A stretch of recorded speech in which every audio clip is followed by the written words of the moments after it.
Alors, je recommence à zéro. Bonjour à toutes et à tous, parce que nous sommes filmés et la séquence, elle est différente de la précédente. Donc, on va vous présenter avec en revue de projet Nova Smart, un des projets qui fait partie du volet énergie de Pays de la Loire, avec un appel d'offres qui s'est appelé MASH, auquel a répondu le groupe Alteria. Et on va aujourd'hui examiner l'un des deux projets de la matinée. Alors je pense que c'est là-dessus qu'on clique, si ça marche. Le projet du Mans, l'opération Georges Gauthier. Donc même format qu'habituellement pour nos Nova Smart. 20 minutes de présentation par le porteur de projet, et puis ensuite 40 minutes d'échange entre nous. Eh bien, Jérémy Robert pour le groupe Alteria, à toi la parole. Merci Pierre-Yves. Alors, comme tout à l'heure, on a un projet sur lequel on va faire le screening global des différents points HQE.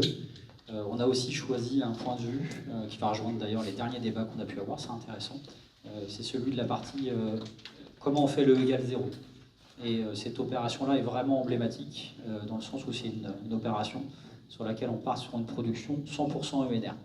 Et on fait un E égale 0 avec la mise en œuvre d'une production 100% ENR. On reviendra évidemment sur les sujets bâtiment passif, traitement global du clos couvert, production locale d'énergie, mais on a des choses pas mal à dire. Et au-delà de ça, on a une reconfiguration architecturale forte. On n'aime pas le projet, moi je l'aime beaucoup, même si je ne suis pas l'architecte. Un traitement paysager du site, un traitement de pied d'immeuble, des traitements de façade forts sur un immeuble en R+14, 251 logements, un beau morceau. On le voit d'ailleurs quand on arrive en train de Paris, très très visible. Contexte, alors on est encore une fois sur un des lots de MASH, c'est le lot 5, c'est la rénovation Énergie Sprong de 251 logements collectifs. C'est la plage de Georges Gauthier au Mans. C'est un tout petit peu au sud de la gare. La rivière qu'on voit, c'est l'Huine. C'est pas la Sarthe. La Sarthe est un petit peu plus loin. On est tout en bas. Ce qu'on voit peut-être un petit peu moins, mais on peut le déduire. Vous voyez le R+14. Tout autour, ce sont des pavillons ou des petits immeubles. Et donc on est sur un immeuble visible, très visible, vraiment visible. Il s'inscrit sur le site. Et à l'inverse, on a quelque chose qui tient un peu de la charte d'Athènes. Le rond orange, c'est l'ensemble de la parcelle propriété du maître d'ouvrage.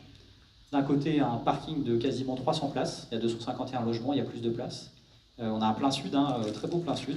Et puis à gauche, il y a un parc. Donc on a une belle résidence avec des beaux espaces de vie. On a un beau terrain de départ.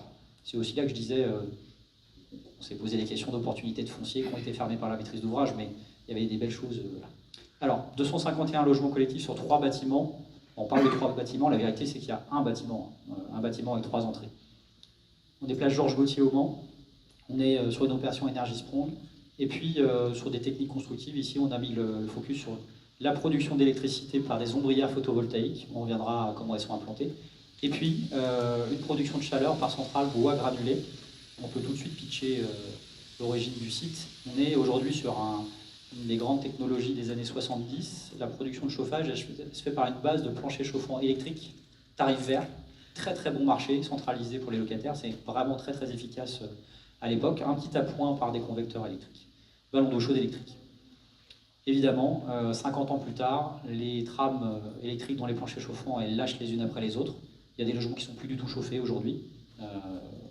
On est sur une technologie en fin de vie. Et donc, on se pose, comme tout à l'heure, la question d'un réinvestissement. Et là, on se la pose, y compris jusqu'aux équipements de chauffage et d'eau chaude. On a un clos couvert sur lequel on va réinvestir, mais on a aussi et surtout des équipements de production de chaleur sur lesquels on doit réinvestir. Maîtrise d'ouvrage Sarthe Habitat. Sur le lot 5, on a un maître d'ouvrage unique, au contraire du lot 4, où on a plusieurs maîtres d'ouvrage. Pour autant, comme on a cette forme de co-construction sur le lot 4, on est quasiment sur une extension du même lot, et on a un partage, le lot 5 sert aussi de prototype ou de retour d'expérience aux autres bailleurs et à Sarthe Habitat. Maîtrise d'œuvre toujours Alteria, l'atelier Flora Scheider, un autre partenaire sur la façade industrielle. Contractant général Alterasco, Ciriser en intégrateur. Et puis sur les deux volets qui nous intéressent, en photovoltaïque, on travaille avec Siouson, qui est un régional, qui est un Rennais dédié au sujet photovoltaïque, qui a d'ailleurs une joint venture avec Cenovia au Mans, qui s'appelle Le Manson, si je ne m'abuse, donc un acteur bien intégré localement. Et puis sur la partie chaufferie bois, on travaille avec Thermique de l'Ouest. La petite particularité, c'est que c'est notre exploitant. Et donc on a souhaité, dans le cadre d'un marché global de performance, faire remonter l'exploitant dans la chaîne de valeur travaux pour pouvoir former une sorte d'engagement à la fois sur la réalisation, la prise en main et l'exploitation maintenance. C'est un pari, c'est des choses auxquelles on croit. Après, on est évidemment sur ces sujets-là avec des gens qui ne font pas 20 chaufferies bois tous les mois. Ils en font régulièrement, mais on a le pari qu'ils vont avoir la maîtrise de la réalisation de ce qu'ils vont exploiter derrière. Et ça, c'est une très bonne chose quand on part pour 30 ans. On retrouve les objectifs HQE. Donc, sur la première partie, qualité de vie, des lieux de vie plus sûrs, la santé, l'espace agréable à vivre, pratique confortable, des services. Alors là, beaucoup de choses à dire. Sur le LO4, on avait plusieurs opérations et finalement, quand on fait du multisite, il faut aussi se dire qu'on travaille avec une forme de plus petit dénominateur commun. On l'a eu sur l'aspect des façades, sur ces choses-là. Là, on a une carte blanche sur un site donné tout seul, sans se contraindre au dénominateur qui correspond à d'autres sites. Et ça, c'est assez intéressant. Et on a pu pousser le curseur sur un certain nombre de sujets. Sur toute la partie santé, on refait la VMC, même sujet, je ne vais pas y revenir.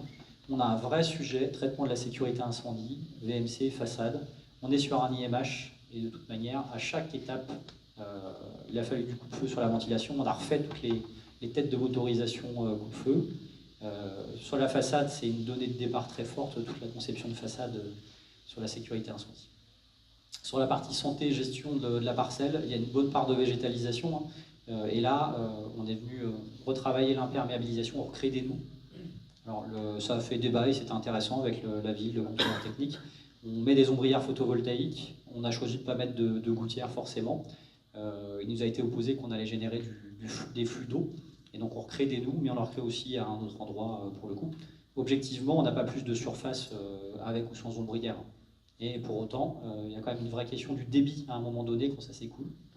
Et on en a surtout finalement profité du sujet pour retravailler la partie espace vert, la re-questionner plus proche du neuf. Oui, c'est des questions qu'on a pu poser tout à l'heure. Là, on a pu prendre un peu de recul sur qu'est-ce qu'on aurait fait en neuf, y compris sur la parcelle.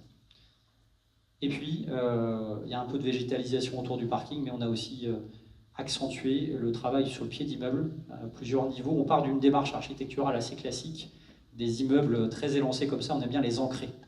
Et notamment parce qu'on travaille à deux échelles en architecture. On travaille à l'échelle de la vue de l'être humain, premier étage, enfin rez-de-chaussée, premier étage peut-être deuxième. Et puis après, il y a la vue lointaine sur la parcelle. Mais nous allons régulièrement sur le site. Enfin, effectivement, on voit bien les halls d'entrée, le reste, pour le coup. Le 14e étage, on ne lève pas souvent la tête, en fait, et puis quand on rentre chez soi. Du coup, on s'est dit, deuxième sujet, on avait des halls qui sont un peu tristounes aujourd'hui. Ils ont vécu, c'est comme ça, ils ont besoin d'être remis en valeur. Et on s'est dit, mais on ne va pas travailler les halls sans travailler le reste, et puis on va vouloir ancrer le socle. Donc on a un traitement très particulier du socle en termes d'isolation, de revêtement. Et puis Novabil nous a poussé dans ces questionnements à la recherche biophilique, au lien avec la nature, les espaces verts. Et du coup, on a choisi d'aller végétaliser ou retravailler la végétalisation du pied du meuble. Donc merci aux équipes de Novabil. C'est vraiment des sujets qui ont poussé de la collaboration qu'on a eue. Sur la partie confort, on met en œuvre des FOBRE en isolant bois. On a un traitement amélioré du confort d'été, de l'isolation thermique. On a une grosse réfection intérieure des halls. On refait toutes les parties communes. Mais après, on est sur des parties communes de type couloir qu'on remet propre. Par contre, les halls en eux-mêmes, je vous le disais, sont refermés. Ils étaient plutôt ouverts, on les referme aux deux endroits. On les rafraîchit, on change les matériaux, on change les coloris. Voilà, on va avoir des choses. On voulait, et ça c'est une autre logique architecturale, que le locataire apprécie son site de la voiture au logement. Et donc, on s'est posé la question du cheminement. Quand je quitte la voiture, qu'est-ce que je vois du parking? Comment je rentre dans le hall? Est-ce que le hall me plaît? Quand je monte les étages, est-ce que j'ai un petit escalier sombre et pas agréable ou est-ce que j'ai des parties communes agréables? Est-ce que ma porte d'entrée me donne envie de rentrer chez moi? Est-ce qu'une fois que je suis chez moi, mon cheminement m'a plu? Donc on a un gros travail sur la partie hall et puis on travaille dans les logements. Encore une fois, principalement sur les pièces humides. D'ailleurs, les logements vivent bien sur les pièces sèches, etc. On a une population qui s'occupe bien de ces logements. C'est un site très agréable. Et puis dans le vivre ensemble, on retrouve là les sujets suivi énergétique pour chaque bâtiment, outils de conciergerie numérique, créer le vivre ensemble qui s'accompagne de ce qu'on a évoqué, l'accompagnement, la démarche ambassadeur. Petit focus sur la démarche ambassadeur et le vivre ensemble. On a quelques ambassadeurs sur le site là, qui sont très présents et qui vont beaucoup plus loin que la partie rénovation énergétique. On doit travailler dans les caves et ils ont engagé le collectif par bâtiment, ils font des listings de jours auxquels débarrasser les caves, il y a des gens qui se portent volontaires pour aider leurs voisins à les débarrasser des caves, etc. Enfin, il y a une vie collective autour du projet qui n'est pas chez nous ni le maître d'ouvrage et qui permet à la communauté des locataires de s'approprier l'opération. Et ça, c'est très très satisfaisant. Sur le volet environnement, utilisation raisonnée de l'énergie, des ressources, pollution et biodiversité. Alors là, on est au cœur de ce qu'on souhaitait présenter là. E égale 0, donc tout le travail sur le clos couvert, l'isolation complète des façades, production d'électricité photovoltaïque, normalement on aura un visuel un petit peu après.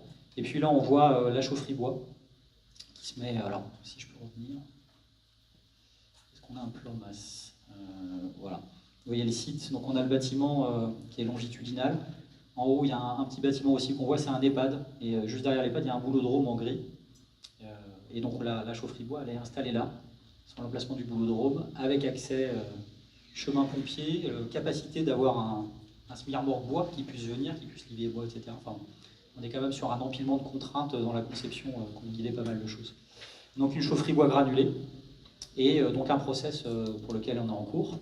On va décommissionner les planchers chauffants, les radiateurs électriques, l'eau chaude électrique, et en parallèle, donc la chaufferie, les murs sont montés aujourd'hui, toiture, les équipements arrivent, tous les réseaux sont tirés, on recrée une sous-station dans chacun des bâtiments, on recrée évidemment tous les réseaux verticaux, et en partie commune, dans un faux plafond concret, toute la distribution et un module CIC à l'entrée de chaque logement.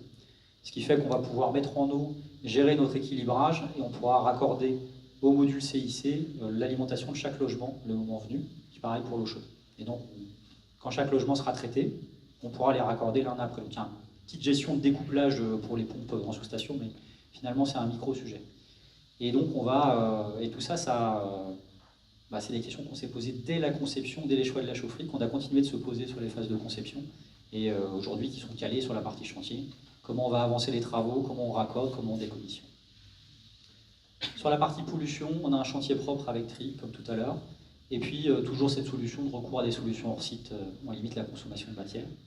Et puis sur la biodiversité, même sujet, un diagnostic biodiversité réalisé avec la LPO, mise en œuvre de nichoirs, des adaptations sur la partie arbre encore une fois, mais là on s'en est bien sorti.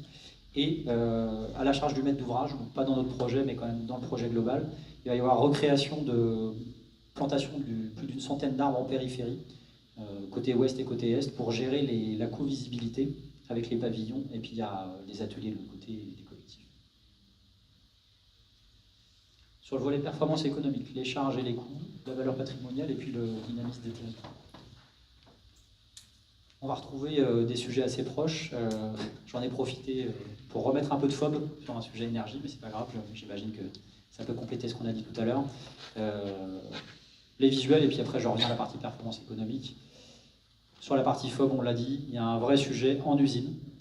Et là où sur n'importe quelle opération, on fait des témoins de façade, des échantillons de façade, on vient les réceptionner, il faut anticiper que sur ces opérations-là, on réceptionne d'abord en usine. Il y a d'abord un certain nombre de sujets qui sont faits sur un prototype qu'on voit là, qu'on réceptionne en usine, qu'on ne réceptionne plus une fois que c'est posé sur site. On ne réceptionne pas les mêmes choses dans l'usine, et une fois qu'on a fait son témoin de façade sur le site. Et ça, c'est important à avoir en tête. Allez, je referme cette parenthèse. Sur la partie charge, ici, on essaie une réduction de charge de 200 € TTC par an par logement. C'est moins que tout à l'heure, mais en fait, on part de moins haut. Je vous disais, plancher chauffant électrique, tarif vert, c'est vraiment bon marché. Aujourd'hui, on est quand même, malgré le fait qu'on change de système, qu'on crée un autre système, sur une économie de charge pour les locataires. Ça, c'est aussi une satisfaction. Encore un réinvestissement, mais vous verrez, là, on est à 72 000 € hors taxe par logement, avec un programme de travaux qui est très copieux. Et c'est une vraie fierté.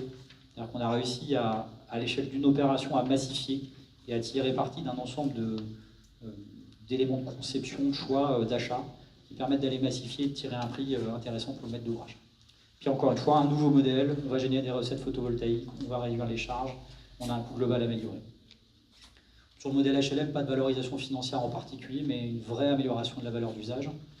Au-delà de ça, c'est des sites sur lesquels on a capacité à augmenter le loyer, à la main du maître d'ouvrage ou pas. Donc on peut aussi régénérer de la valeur économique.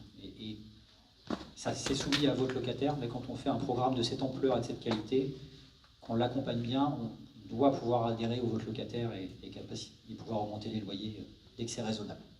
Puis encore une fois, sur le territoire, on est aujourd'hui à plus de 75% de PME et d'industriels du territoire, avec un noyau très fort d'entreprises de la Sarthe, très très fort, et après on vient couvrir plus largement du régional, où on a du Laurillard qui est à Chartres à côté, ou des choses, on est assez satisfait de cette opération aussi. C'était un des engagements, des objectifs, et le pari est tenu sur l'opération.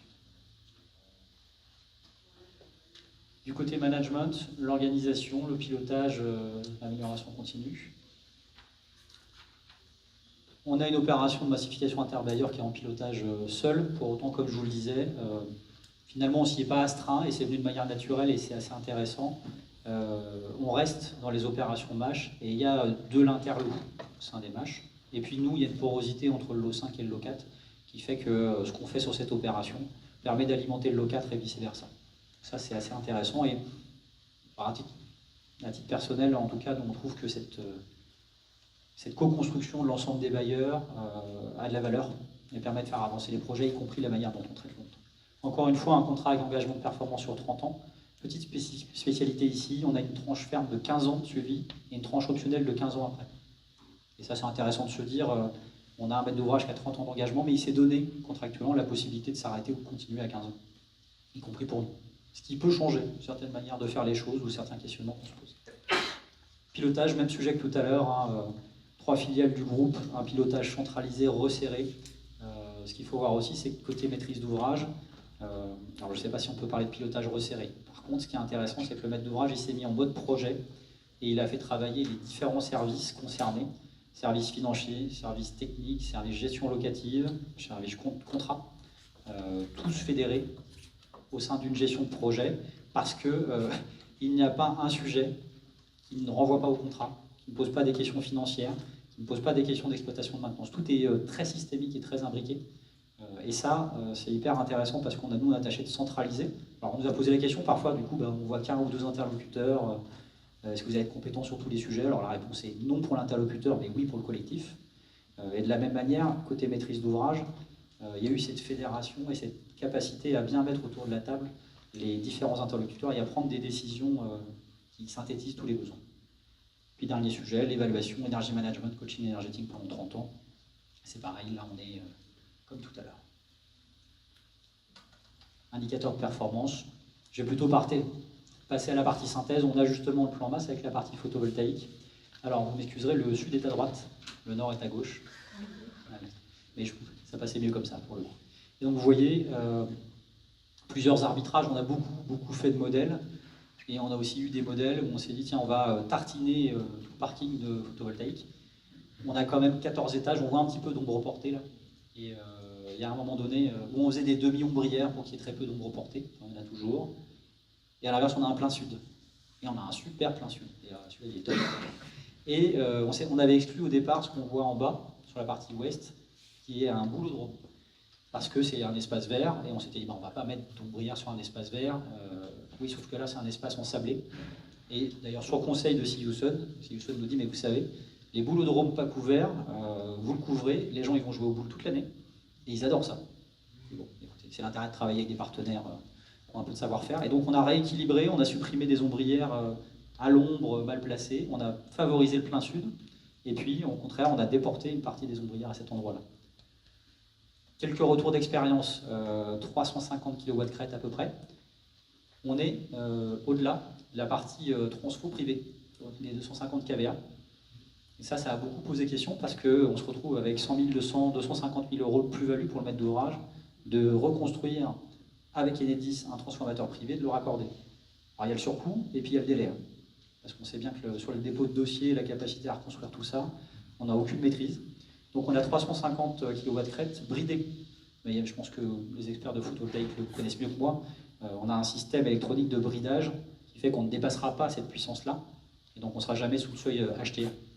Ce qui n'est pas grave en fait parce qu'on va perdre 5 ou 10% du productible. Et que nous, étant donné le total, on reste dans le besoin de productible qu'on a. Donc c'est un système intermédiaire qu'on a trouvé assez optimisé et qui fonctionne pas mal. Et puis globalement, un produit d'ombrière standard, où il y a deux standards, il y a le biplo et puis il y a le mono. Et puis un produit un peu particulier pour la partie boulodrome. Et avec ça, on couvre l'ensemble des besoins électriques, mais qui sont les usages spécifiques. On a de l'énergie renouvelable pour le chauffage et l'eau chaude, on l'a vu, c'est de la chaufferie bois, première centrale de production ENR, et une deuxième centrale de production ENR pour compenser l'intégralité de la partie électrique. Ça, c'est une vraie satisfaction. Tout se déroule là. Et c'est une vraie satisfaction parce qu'il y a eu une question de départ du maître d'ouvrage mais vous allez déroger. On est sur un IMH. Évidemment, vous allez devoir faire des dérogations, la torde, vous n'allez pas faire du Energisprom, on fera du Ready, on fera autre chose. Et bien on est E égale 0, on est Energisprom sur un IMH. C'est une première en Europe. Par contre, il y a des conditions pour ça. La condition, c'est qu'on a un très beau foncier, une capacité à déployer ses ombrières sans ombre sur un plein sud, à optimiser les surfaces. Ça, c'est important. On a aussi du foncier et des espaces pour créer une chaufferie, créer des réseaux. Ça a été des questions de départ et dès la phase concours, on rentre dans le pro-exé pour savoir comment on va dimensionner nos tuyaux, à quel endroit ils vont passer, est-ce qu'on a l'espace pour les mettre en faux plafond ou pas, est-ce qu'il va falloir les repasser dans les logements, et ça a beaucoup bougé. Comment on met notre chaufferie, comment on évacue les fumées. À un moment donné, dans le projet, il fallait remonter sur 14 étages l'évacuation des fumées, ce qui n'est pas très adapté avec de la FOB. Enfin bon, voilà. Pour retrouver des optimums techniques. Donc on a quand même un certain nombre de configurations sur le site aussi, dont on ne sait pas si elles seront productives demain, mais on peut que le souhaiter. Et puis, que dire? Si un dernier petit sujet, ce qu'on va appréhender quand même et sur lequel on va devoir renforcer l'accompagnement locataire, c'est le changement de mode d'énergie.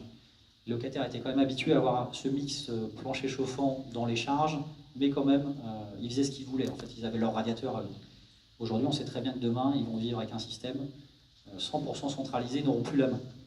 On a un module CIC, ils pourront réguler au logement, et quelque part, ils vont perdre la liberté qu'ils avaient de chauffer en juillet s'ils voulaient chauffer ou autre chose. Voilà.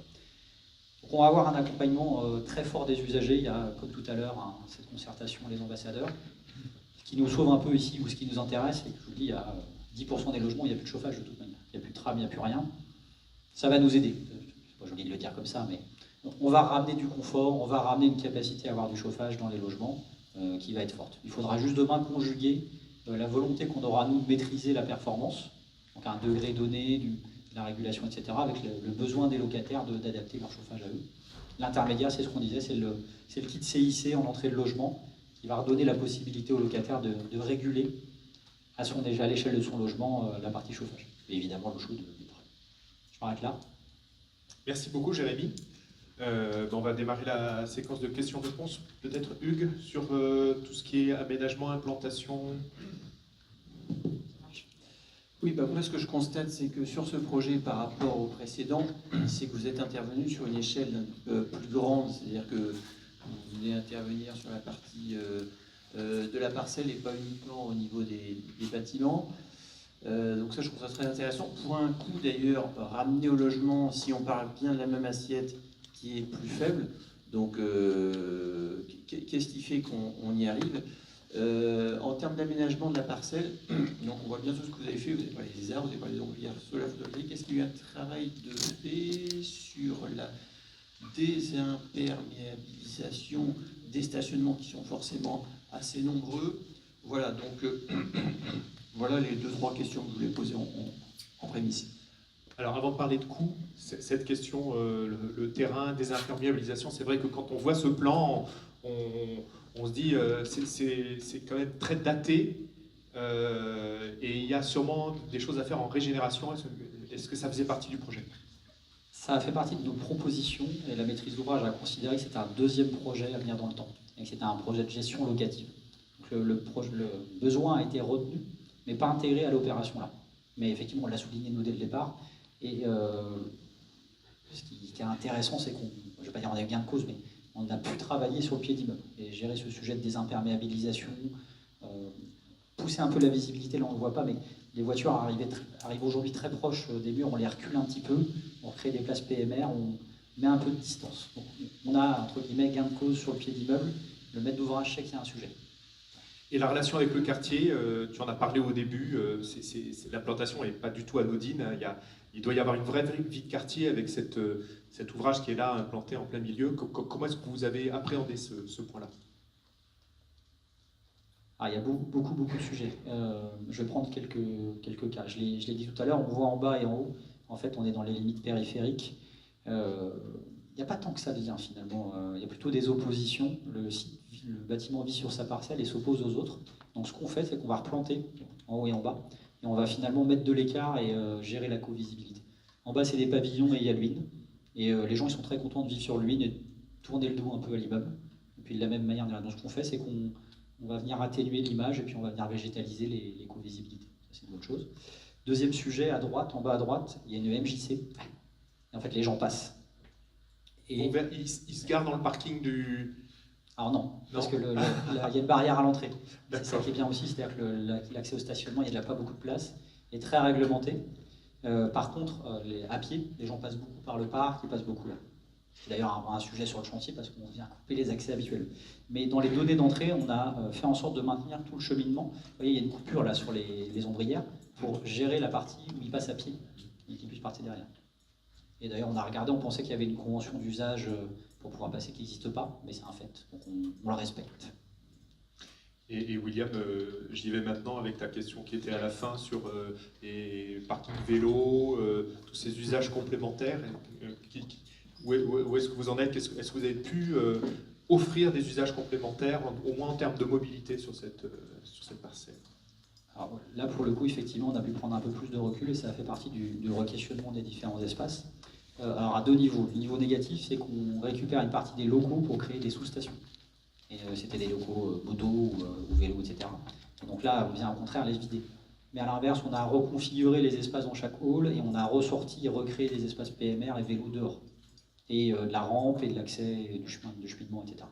Donc oui, sur cette opération-là, on a pu prendre ça en compte et régénérer des usages. Alors n'hésitez pas à me faire un petit signe quand vous voulez intervenir. Voilà, il y en a deux. Tout du long, de toute façon, les experts, eux, ils ont plein de questions sous le coude, mais on attend aussi les vôtres. Passez un micro. Voilà. Si tu veux bien te représenter. Bruno Linéa, Bouygues Construction, RD. Merci encore. Question un peu techno. Le stockage d'énergie a-t-il été envisagé ou c'était pas du tout le sujet? Stockage électricité ou... Oui, notamment l'électricité, mais pourquoi pas le chaud aussi, mais l'électricité. Le stockage intermittent pour avoir un peu d'autoconsommation ou autre. En 2021, sur ces opérations-là, la question a été posée systématiquement, on l'a modélisé. En 2021, il était économiquement plus intéressant de gérer la revente sur le sujet. On pourrait la reposer un peu différemment aujourd'hui, même si on n'est plus très loin, mais on voit bien qu'on bascule. Mais il y a 2 ans, à l'origine du projet, il n'y avait pas de débat et la revente totale était vraiment la plus indiquée. Et la recharge de véhicules électriques à partir des ombrières, là? Alors, c'est aussi une proposition qu'on a faite à la maîtrise d'ouvrage qui n'a pas été retenue aujourd'hui. Mais je considère, c'est une bonne question, et nous on considère que ça a de la valeur, et de pouvoir proposer de la borne IRV ou d'autres choses. Ça a été abordé en phase conception, c'est pas retenu, ça peut toujours se plugger derrière. Voilà, c'est ça qui est important, c'est un peu comme les Ready PV, on n'installe pas de panneaux, mais on se donne la possibilité de le faire. Là, les panneaux sont installés, vous vous donnez la possibilité d'offrir des services complémentaires demain. Oui, exactement, sachant qu'en plus, c'est Youson qui nous accompagne, et de toute manière très câblé là-dessus, parce qu'ils accompagnent le développement urbain, création d'ombrières sur des parkings en ville, avec de l'IRV, etc. Alors, il y avait quand même une question de Hugues à laquelle on n'a pas répondu, qui était sur le coût. Comment on fait pour parvenir à un coût inférieur au projet précédent? C'était ça, hein, ta question, Hugues? Pas d'argent en train, c'est ça, mais bon. Non, j'avais fait une réponse taquine. Non, je vais essayer d'être factuel.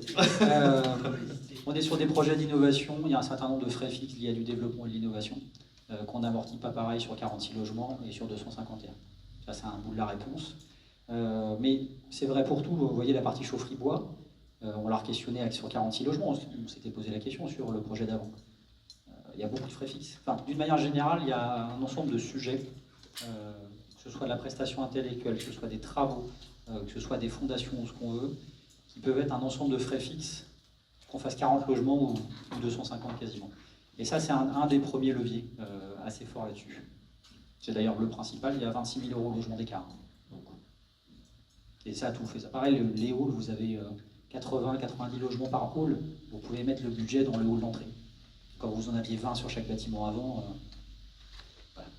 Et ça, c'est une première partie du sujet. Demain, il y aura encore des économies. Et c'est le but, parce qu'on a travaillé un produit, parce que maintenant on peut le déployer. Parce qu'on a travaillé demain, sur un projet futur, vous attendez à des économies d'échelle, parce qu'il y a une vraie phase d'apprentissage. Oui, exactement. Est-ce que vous pouvez en parler un tout petit peu, ça? Dans le groupe, la courbe d'apprentissage nous peut-être pas de révélation, mais nous raconter comment ça se passe et qu'est-ce que vous prévoyez demain. Si j'avais les idées parfaitement claires, je répondrais du tac au tac. Il y a beaucoup de choses qui se percutent sur le sujet. Il y a eu à la fois ce que je vais appeler la constitution de l'offre globale. Quelle réponse on apporte pour être E égale 0 sur le clos couvert, sur la production électrique, sur les choix d'énergie renouvelable, pas renouvelable, etc. Donc un ensemble sur la structure, sur la capacité du bâtiment. Donc on a fait pas mal de tests de modélisation, de recherche qu'on ne refera plus aujourd'hui. On a des idées qui sont jamais figées, mais on a répondu à des questions. On avait besoin de ces projets-là pour y répondre. Ça a été une belle marche, mais maintenant c'est répondu. Tout ce temps d'investigation, il est passé. Premier sujet. Deuxième sujet, on essaie des premières échelles. Le prototype, d'ailleurs, on ne tire pas pleinement le prix qu'on aura sur les autres opérations sur le prototype, parce qu'on est encore à 46 logements, on n'est pas sûr de faire tout le reste de la même manière, etc. Donc il y a encore de la R&D sur la partie produit, pour le coup. Dans notre organisation, à nous, combien de personnes on met, quelle capacité on a à déployer avec un conduit de travaux, avec 5 conduits de travaux, tout l'accompagnement locataire ou pas, nos partenaires. Puis après, il y a des sujets achats, partenaires.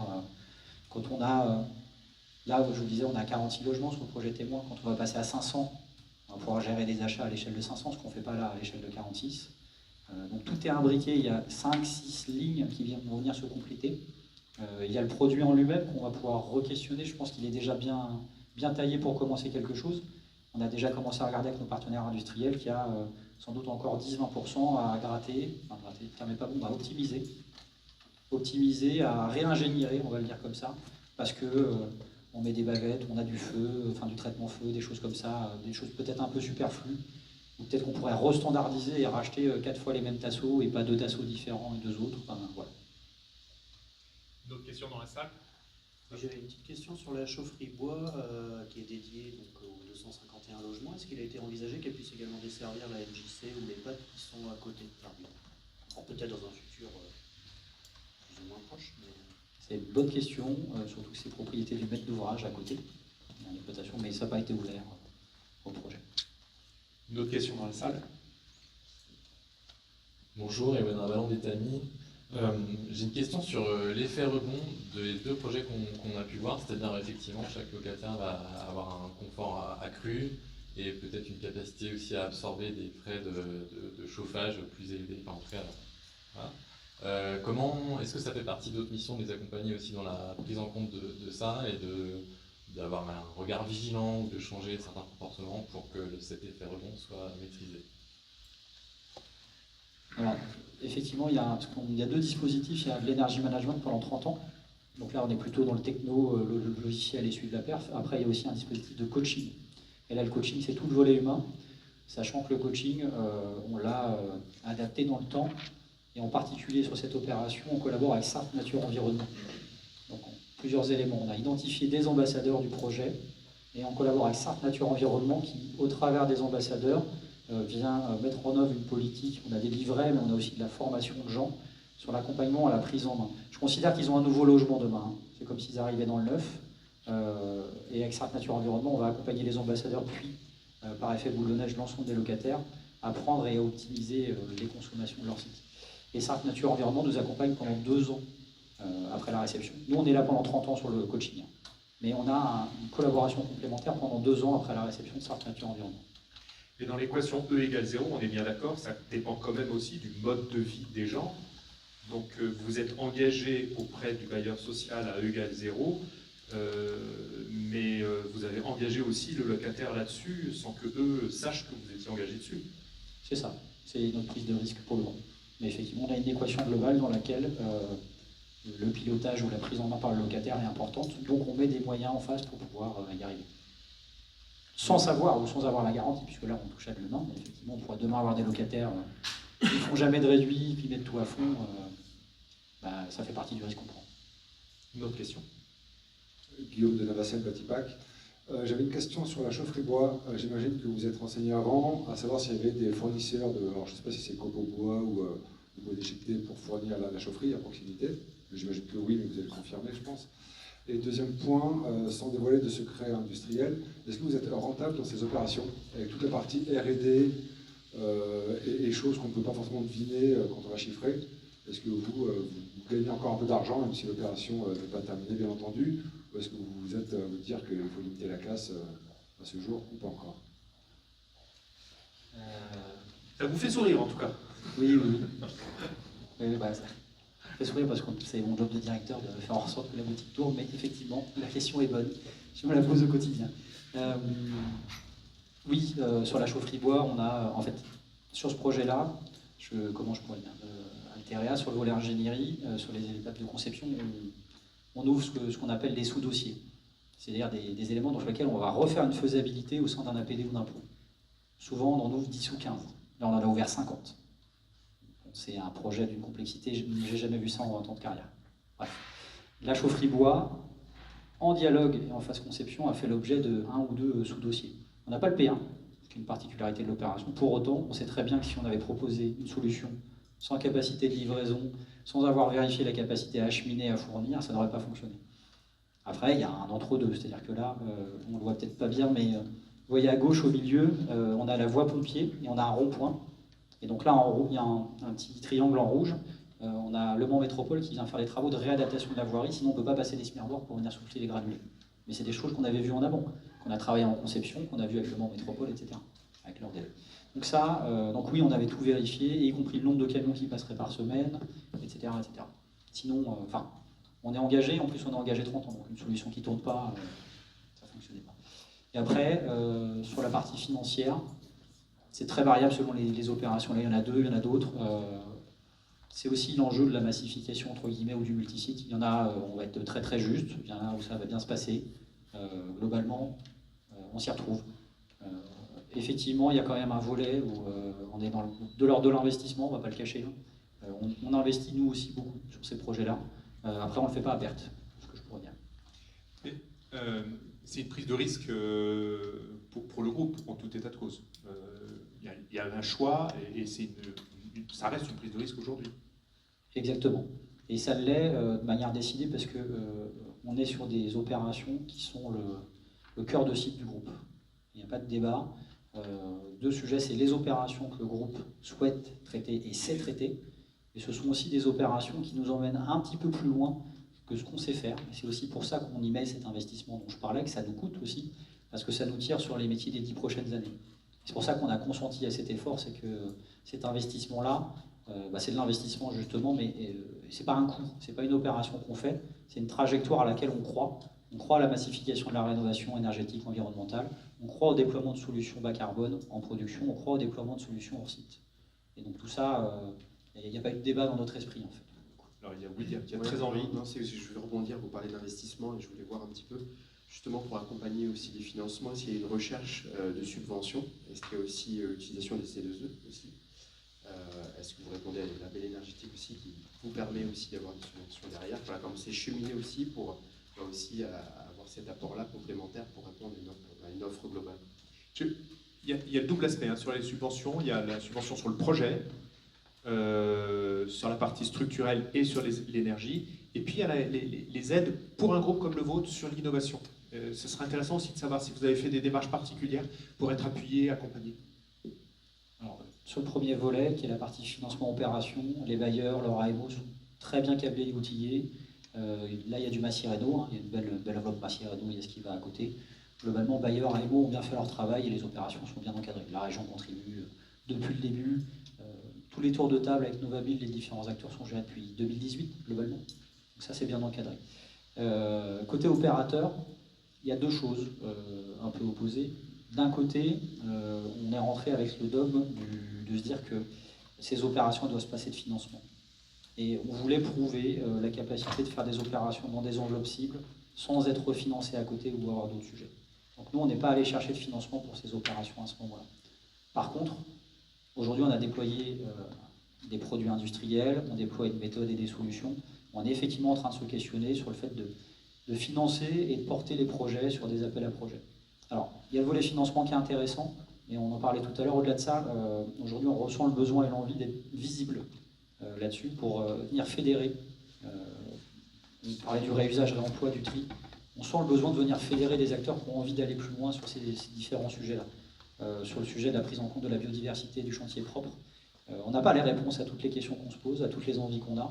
Et tous ces appels à projets, tous les porteurs de projets, vous êtes, la région, Novaville, etc., nous donneront de la visibilité. Donc c'est une envie qu'on a et qu'on est en train de regarder là depuis 3-4 mois à peu près. Très bien. Marco? Oui, j'avais une petite question pour revenir sur le détail de la façade de Saturbois.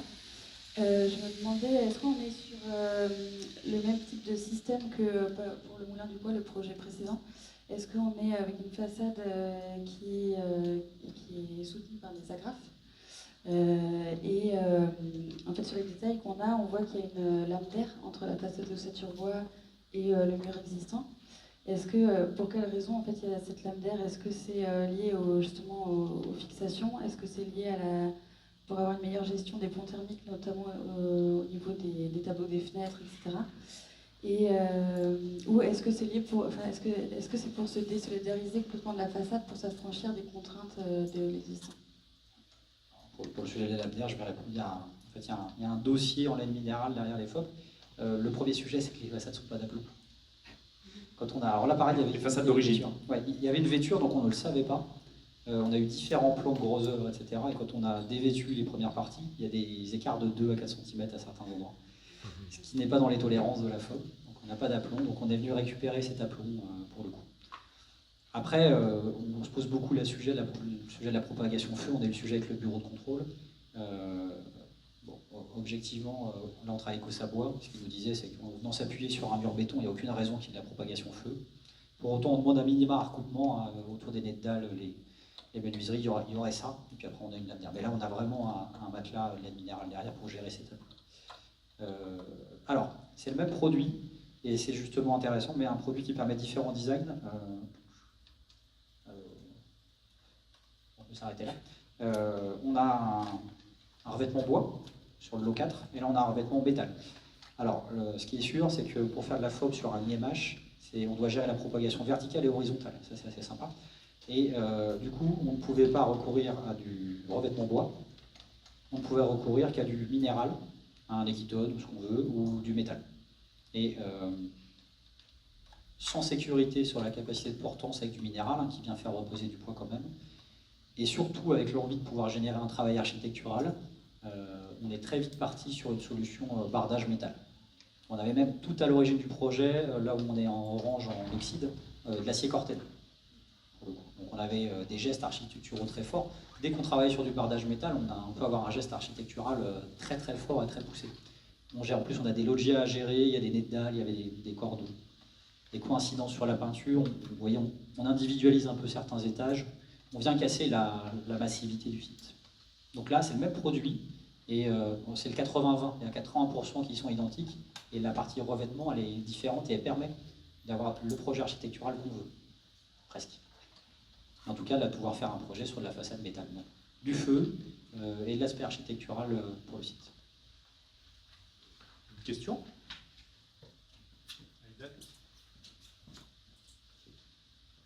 Aiden Sanderson, Cinerpod. Juste une question sur le mode de chauffage. Donc, avant, c'était un chauffage plancher chauffant électrique. Donc, vous les avez enlevés et remis du plancher chauffant hydraulique, ou c'est des radiateurs? Alors, c'était des trames électriques dans le plancher chauffant béton, on les laisse. Elles sont décommissionnées seulement. Puis il y avait le ballon électrique, par contre, qu'on va lui supprimer.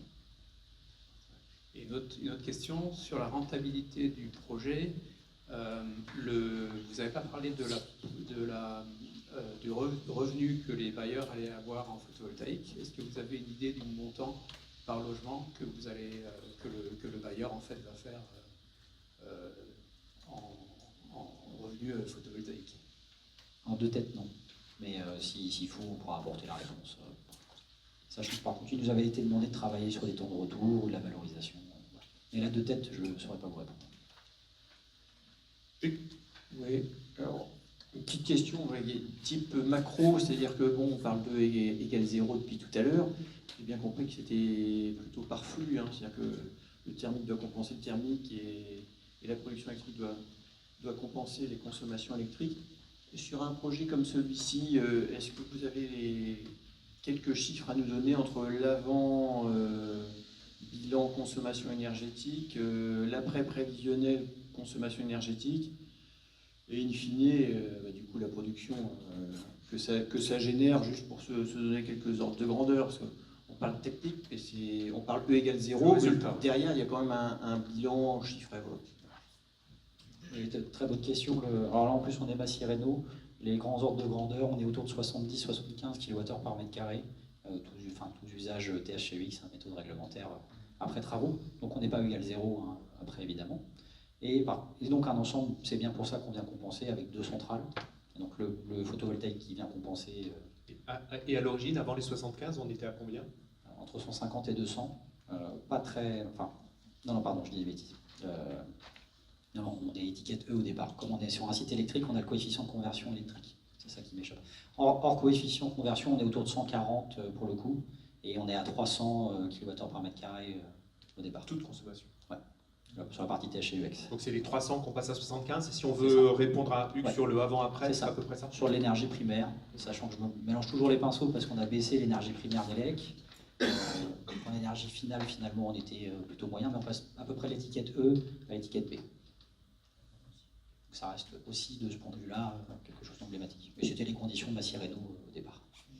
Alors, il y a William qui a... Ouais, je vais ouvrir le champ sur d'autres volets par rapport à la démarche Energy Spring, pardon, et par rapport au cahier des charges et par rapport à votre volonté. Est-ce qu'il y a une attention portée également sur les volets santé, notamment sur l'acoustique, le traitement acoustique, est-ce qu'il a été renforcé? Et pareil sur le volet qualité d'air intérieur aussi. Alors, on commence par l'acoustique, puis après on va... Alors, sur le volet acoustique, même chose, c'est un sujet qu'on a regardé, mais l'ensemble des solutions à apporter était trop invasives sur la partie structure. Donc on a fermé les différentes solutions. C'était comment à l'origine, l'acoustique?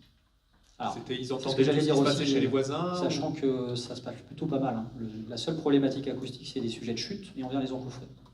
Il n'y a pas de volonté, d'intégrer de base un acousticien, par exemple, pour accompagner aussi les concepteurs, pour avoir une vigilance sur les questions d'équipement technique, des cloisonnements et ainsi de suite. Je vais redébobiner. On a ces compétences en interne, on a posé un diagnostic acoustique qui a conclu qu'il y avait juste un sujet sur les chutes. Donc, de toute manière, et puis il y a toujours des sujets de voisinage, etc., mais là pour le coup assez limité. Je vous dis, on a un très bon béton armé sur l'ensemble du socle, puis les bâtiments ayant ses décrochés. Les chutes d'eau usée. Voilà. Et là, c'est des sujets qu'on vient encoffrer, si je ne m'abuse. Et c'était le sujet principal. Mais effectivement, on fait toujours un diagnostic de départ, y compris avec la problématique acoustique. Et celle qui a sorti, c'est celle-là. Et sur la partie qualité de l'air, même sujet que tout à l'heure, c'est-à-dire qu'on travaille les caissons, on vient instrumenter température, on se re-questionne sur la partie hygrométrie relative. Pas de CO2. Et on ne fait pas non plus le CO2 dans le sens où, si on n'est pas bon, entre guillemets, on n'aura pas plus de levier d'action demain que de gérer la ventilation comme elle est. On est un peu coincé. Justement, sur aussi la qualité d'air intérieur, tout va se passer durant l'exploitation sur 30 ans, sur l'entretien et la maintenance aussi des équipements de ventilation. Donc pendant ces 30 années de suivi énergétique, est-ce qu'il y a aussi un volet commissionnement technique post-travaux, avec un accompagnement justement sur le fonctionnement des équipements, sur le changement de filtre, sur la régulation, sur les maintenances aussi des centrales, des choses comme ça, comment c'est mis en place, on va dire? Exactement comme vous le dites, et c'est encadré dans le contrat par des objectifs complémentaires aux objectifs de performance énergétique qui sont des objectifs de qualité de service. Et donc, il y a des objectifs sur l'acoustique des équipements, il y a des objectifs sur l'entretien, la qualité sanitaire. Et le contrat est très bien fait de ce point de vue-là, il intègre justement ces volets. Et par rapport à ces questions-là, j'ai une question complémentaire sur le confort d'été. Tu disais tout à l'heure que le projet a une origine assez ancienne, et on est parti de la question énergétique l'hiver. Et petit à petit, j'ai entendu le discours de l'Union sociale de l'habitat évoluer en disant on travaille aussi sur le confort d'été, mais j'ai l'impression que c'était dit, affirmé, sans avoir été réellement un objectif à part entière. Est-ce que vous en êtes donné un objectif, et est-ce que vous avez dans vos calculs, vos modèles, est-ce que vous êtes en capacité de dire que le confort d'été sera amélioré dans ce bâtiment par rapport à ce qui était le cas avant? Alors, ça a fait partie des éléments desquels apporter une preuve en phase concours et après. Alors après, on peut toujours discuter du mode de calcul, un PHPP ou THCX, le nombre de jours ou le nombre d'heures, on est au-delà de telle température. Donc, mais ça en faisait partie, et de manière un petit peu ponctuelle, et on a effectivement souhaité l'élargir. On le voit, le pignon à gauche, là, il est plein sud. Et derrière, on est plein ouest. Et on a de toute manière un site là qui a des sujets de confort d'été majeurs. Après, c'est toujours la question de est-ce qu'on a la capacité à adresser des solutions. Là, on a des belles solutions, c'est-à-dire qu'on vient travailler en FOB avec du bois, toute la partie sud elle va être avec une diffusivité maximale, volet roulant aujourd'hui, et donc les gens vont pouvoir avoir la capacité de gérer eux-mêmes leur partie occultation. Et sur la partie ouest, on sait que c'est toujours plus contraignant, puisqu'on est sur des rayonnements rasants. On est venu, il y a des loggias des deux côtés, on les voit. Sur les loggias du côté ouest, on est venu mettre des brises soleil verticaux, retravailler la partie garde-corps, et justement, on est venu rajouter une forme d'occultation. Alors, on perd en visibilité, c'est ajouré, mais on perd en visibilité, mais on sait qu'on va gagner en confort d'été. Et l'équilibre entre les deux, la qualité de vie, luminosité et la gestion dans les 30 prochaines années du confort d'été à l'ouest, nous a fait conclure à ça. Le modèle a intégré les hausses de température sur les 30 prochaines années? Oui, on l'avait regardé nous aussi avec cet élément-là. Et ouais, ça change un petit peu les données. On n'a pas réussi à modéliser ce que générerait la végétalisation des pieds d'immeubles ou le travail sur le parc à l'ouest, même si on a une conviction là-dessus. Et puis pour finir, on avait aussi fait des propositions d'un petit point d'eau, de petits espaces de réaménagement, de revégétalisation. Mais encore une fois, le maître d'ouvrage a décidé que ce sera un projet ultérieur, c'est son droit d'ailleurs, et qui aura effectivement questionné tout ce qui va être perspiration, gestion à la parcelle. Il est clair que l'évolution du parking demain peut avoir un impact très fort, c'est plus qu'une intuition. Tout ça, c'est aujourd'hui assez bien documenté. D'autres questions?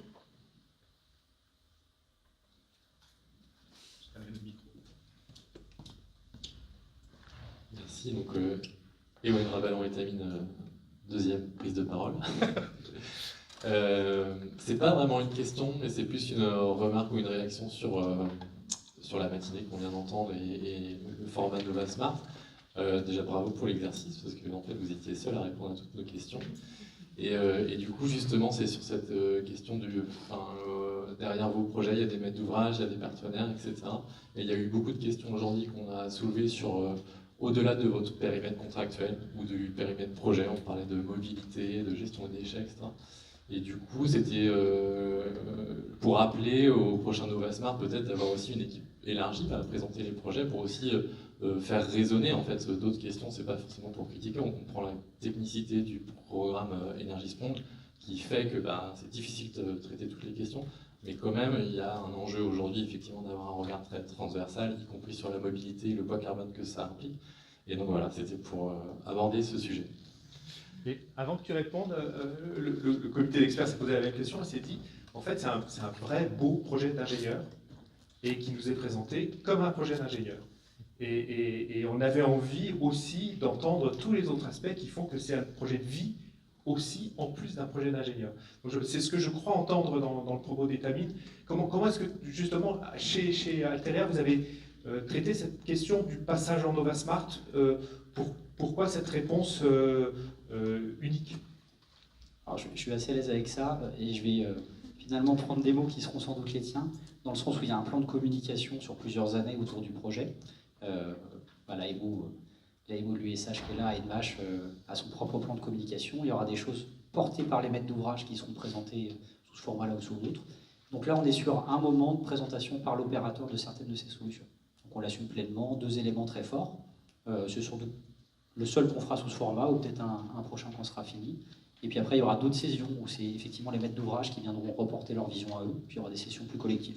Donc tout ça est intégré dans un plan de présentation global, que ce soit avec NovaBuild, avec l'USH aussi d'ailleurs, qui a son Robocom, et puis après avec chaque bailleur. Et tous nos services com sont très interconnectés en fait.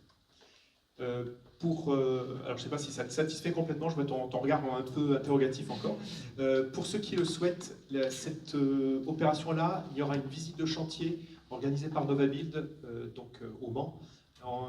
Les dates, c'est entre le 17 et le 19 septembre. On est en train de caler la date avec le maître d'ouvrage, l'opérateur. Donc soyez attentifs à l'invitation de NovaBuild dans quelques semaines, quand on aura fixé la date, mais ça sera un moment... je pense assez intéressant et je crois qu'on sera très nombreux à être présents ce jour-là. D'autres questions? Oui, j'ai l'impression que William, tu avais... Non, j'avais une petite question, parce qu'on se l'est posé quand même sur le volet biodiversité. Vous avez parlé de la LPO, donc sur le volet AFIFON.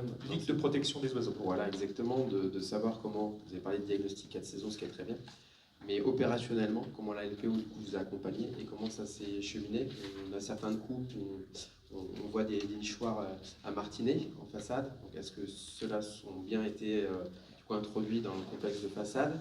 Et à l'issue de ça, on met les nichoirs, ok, mais est-ce que du coup il y a aussi un partenariat avec la LPO, plus pour faire un suivi de comptage à Vifone à terme, pour s'assurer que finalement les nichoirs sont bien utilisés et qu'on n'a pas fait un ajout, une communication sur ce sujet-là, alors finalement, c'est pas habité. Et pourquoi c'est pas habité? Et la LPO peut-être pourrait expliquer pourquoi c'est pas habité. Voilà, c'est de comprendre un petit peu. C'est très bien de faire la biodiversité, c'est très bien de vouloir l'amplifier, mais il faut aussi la suivre pour s'assurer que les propositions sont justes. J'ai l'impression qu'il y a du vécu aussi. Hein.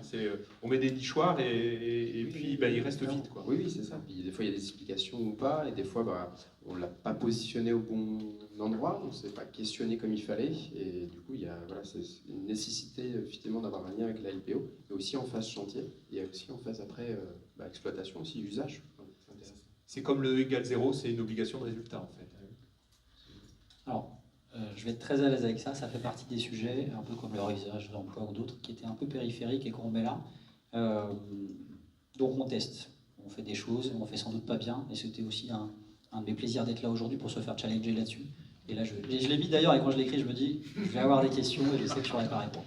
Et c'est pas grave. Deux sujets quand même.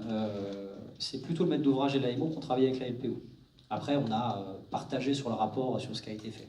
Et d'ailleurs, on a même plutôt pris le sujet avec angoisse en se disant ils vont tout nous bloquer, on ne pourra pas travailler l'été, il y aura tout ça.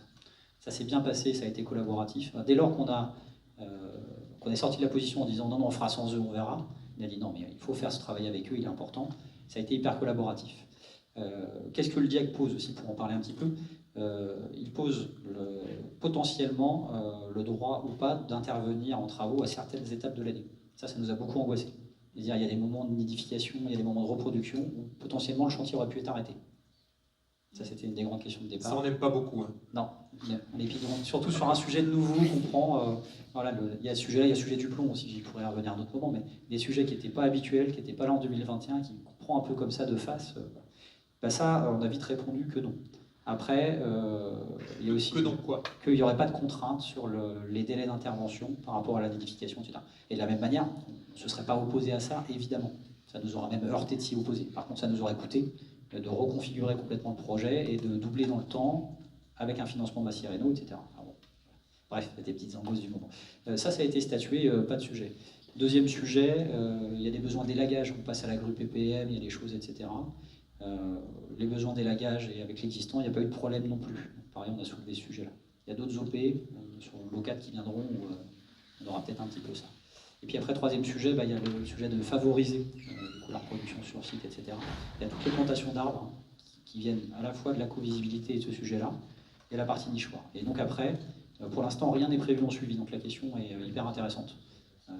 Moins à notre main, mais on en reparlera avec la maîtrise d'ouvrage, et eux, de la même manière, ils ont fait ce cheminement-là avec leur AMO, au début dubitatif, et après avec beaucoup d'intérêt. Est-ce que vous le faites avec Sarthe Environnement, par exemple, sur l'accompagnement de sensibilisation, ça peut être fait aussi avec la LPO. Et en faisant participer aussi du coup les occupants, ça peut être assez intéressant. Je peux me permettre, je pose une autre question, je pense que c'est aussi intéressant, c'est tout sur le tri des déchets. Comment ça a été appréhendé? Est-ce qu'il y a des obligations de résultat aussi? Est-ce que c'est une démarche volontaire de votre part de mieux trier avec une valorisation matière, avec une obligation de résultat?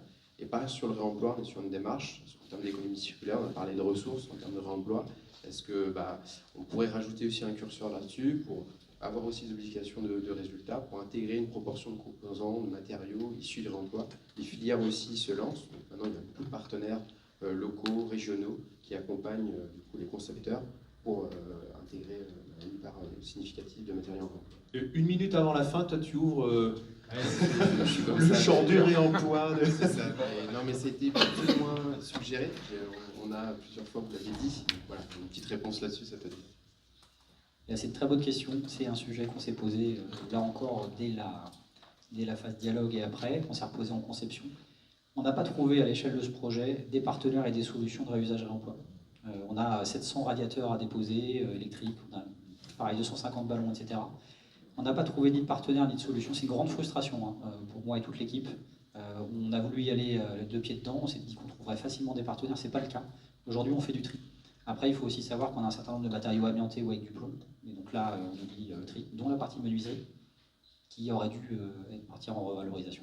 Puis dernier sujet sur la partie tri, on avait commencé à aborder VK ou d'autres, tri du verre plat, etc. Ils nous ont dit on met ça dans des beds, mais en fait on ne sait pas faire dans le Grand Ouest. Donc on a un déficit de partenaires qui font qu'on a posé le crayon, avec beaucoup de frustration sur le sujet, et beaucoup d'envie de leur prendre le moment venu et tout. Et sur les déchets de chantier, c'est une autre question qu'il avait. On gère la partie tri par type de déchets, sauf ceux qui sont pollués pour le coup. Et ça, on bosse avec un Tavado, qui est un acteur local qui nous met des beds à disposition par catégorie. Je ne sais pas si c'est mesuré ça, mais normalement la construction hors site génère moins de déchets sur chantier. Donc on doit avoir des volumes inférieurs. Est-ce que ça c'est valorisé? Tu parlais de communication tout à l'heure. Est-ce qu'on sait le mesurer déjà et après est-ce qu'on sait le raconter? Alors j'en ai touché un petit mot tout à l'heure. C'est une question qu'on doit se poser. J'ai bien dit tout à l'heure, toute la partie FOB, il y a quasiment zéro déchet, tout est revalorisé en usine, etc. Au Savoie, il ne faut pas des granulés, mais ils font autre chose. Donc ça, c'est un vrai sujet. On n'a pas fait l'effort ou le calcul de comparer à une solution tradie sur site. Et ça doit faire partie de ce qu'on va s'engager à faire à réception. Et c'est une vraie question. Hein. Juste une remarque, c'est vrai que par rapport à ce qu'elle dit, ce qui serait intéressant, c'est effectivement d'avoir une cartographie un peu des acteurs, justement sur l'économie circulaire, sur le réemploi, sur aussi la valorisation des déchets, parce qu'il en existe plusieurs. On en a en tête, par exemple sur le verre, il y a Val-Ouest qui pourrait accompagner justement sur le recyclage et le réemploi des menuiseries extérieures, et il y en a plein d'autres.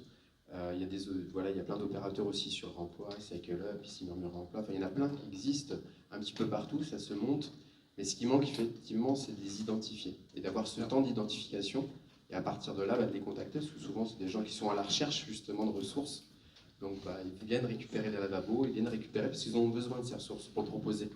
Et voilà, il y a ce lien à faire entre la proposition et de connaître finalement les partenaires. Et puis après, ça se met en scène. Mais c'est ce temps, effectivement, et cette donnée qui manque peut-être. Donc ce travail est en cours. Hein. Il y a un groupe de travail, il y a un collectif du réemploi à Novabuild où les acteurs sont partie prenante. Et il y a une étude assez lourde de repérage des acteurs réalisée par l'ICAM qui est en cours de finalisation. Et on aura une cartographie Pays de la Loire très aboutie. Ce travail a été présenté l'autre jour pour la partie TP, parce que c'est valable à la fois pour la partie TP et la partie bâtiment. Ça a été présenté en colloque jeudi dernier pour la partie TP en Pays de la Loire. Et donc les acteurs auront ça à disposition. Et en tout cas, je m'adresse à vous, pour la plupart d'entre vous, vous êtes adhérents de Novabuild. Vous avez, dans les actions de Novabuild, vous avez une première action qui s'appelle le sourcing, qui est à votre disposition, à vous adhérents, et donc appelez-nous pour ces recherches de contacts, d'acteurs, de savoir-faire.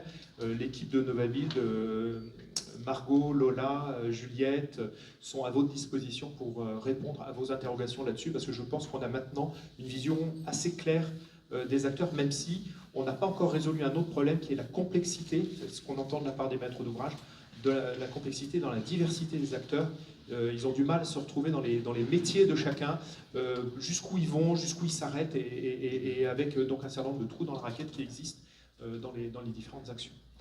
Est-ce que tu as un mot enfin, je te propose de faire le mot de la fin, Jérémy. En tout cas, nous, de notre côté, notre mot de la fin, ce sera un grand merci de t'être prêté à ce jeu-là. Oui, effectivement,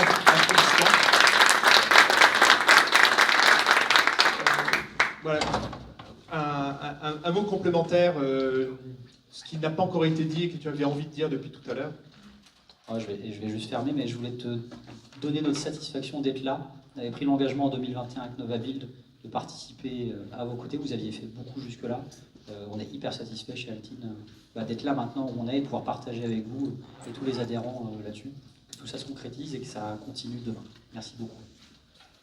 À bientôt. Merci à vous.